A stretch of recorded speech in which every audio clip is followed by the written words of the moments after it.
ओम शांति। प्यारे भाइयों बहनों, आज 65 नंबर मुरली में एक छोटा सा श्लोक आता है और यह श्लोक है श्रीमद् भगवद गीता का। श्लोक सभी को मालूम हो, नष्टो मोहा स्मृति लब्धा त्वप्त पसांद नाम्य नमच्याच्युत स्थिति तोस्मि गत संदेह करिष्ये वचनम तो। ये सुंदर सा श्लोक है श्रीमद् भगवद गीता का 18वां अध्याय में और 73 नंबर का श्लोक है।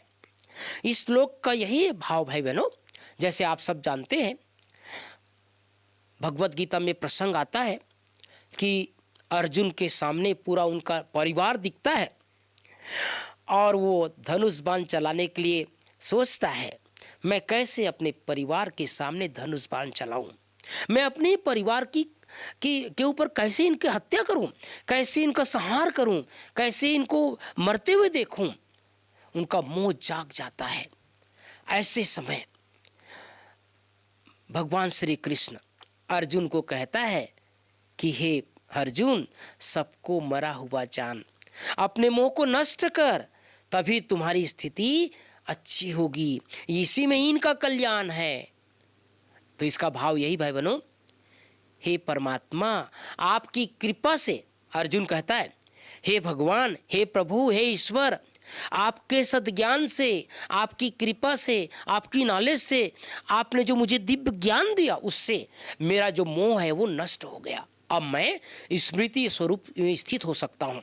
मैं अपने आत्म स्मृति जो एक अमर ज्योति है, मस्तक के मध्य चमकती हुई ज्योति है, उस स्थिति में स्थित हो सकता हूँ। मेरा सारा संशय अब समाप्त हो गया और मैं सोल कॉन्शियस आत्मिक स्थिति में स्थित हो गया हूँ। अब मैं आपकी आज्ञा का पालन करूँगा, भगवान की आज्ञा का पालन करूँगा। इसीलिए बाबा कहते हैं मोह को नष्ट कर निरंतर ईश्वरीय स्मृति में स्थित रहने से ही आत्मा को सद्गति प्राप्त होती है। बाबा कई बार कहते हैं ना, लास्ट में हर आत्मा के सामने पेपर आएगा भाई बहनों, मोह का पेपर।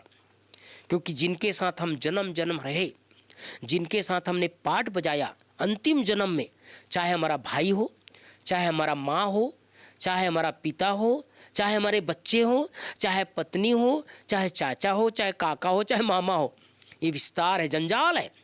लेकिन बाबा कहते हैं आत्मा इस संसार पर अकेली आई है, अकेली जाएगी। ये सब जो रिश्ते नाते संबंधी है, इसके ऊपर हमको कभी भी मोह नहीं रखना है। मोह का रग होगा तो आत्मा बंधन में आ जाएगी। तो इसका भाव यही भाई बहनों, नष्टो मोहा स्मृति लब्धा, मोह को नष्ट करो और अपनी स्मृति को, आत्मिक स्मृति को वापस लाओ, आत्मिक स्थिति में स्थित हो जाओ, तभी हमारी गति सदगति होगी। ओम शांति, ओम शांति।